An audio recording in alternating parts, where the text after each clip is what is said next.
Well, let's look at the public record. No.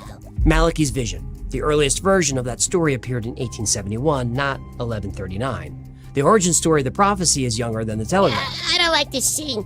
Can we go back to the lightning scene? The lightning scene was fun. This feels like school. Bernard of Clairvaux wrote a detailed biography of Malachi. He did write that he predicted his own death, but he doesn't mention predictions about popes. In fact, nobody does. There's no mention of the prophecy for another 400 years.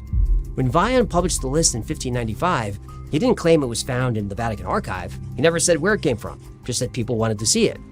It is true that Vian included Chacon's comments to prove the predictions. Small problem. The only accurate predictions already happened. The early mottos fit because Chacon made them fit. After 1590, precise names and titles became vague phrases like country animal and delight of the cross. These mottos are vague because Chacon ran out of history. That is, if Chacon actually had anything to do with the list at all. Chacon was a famous scholar who specialized in manuscripts and the papacy. He was alive when the list was released. His name was on it. But he never mentioned it. Not ever. Some say his silence proves he had nothing to do with it. So why didn't he refute it? Well, this is the 16th century. It's not like he could file a copyright claim. He was a serious historian and a priest. He would have distanced himself from the list, not called attention to it. But we're not at a dead end. The real author did leave clues.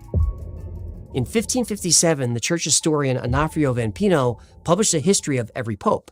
His book contained a handful of mistakes, and the prophecy repeats those same mistakes. Take the motto for John the 22nd, the bony shoemaker. The printed answer says his father made shoes. His father was a banker. The shoemaker mistake comes from Panvino's book, and the prophecy used it. The 2027 number is easily debunked. Sixtus is supposed to be the middle of the list. He's the axle.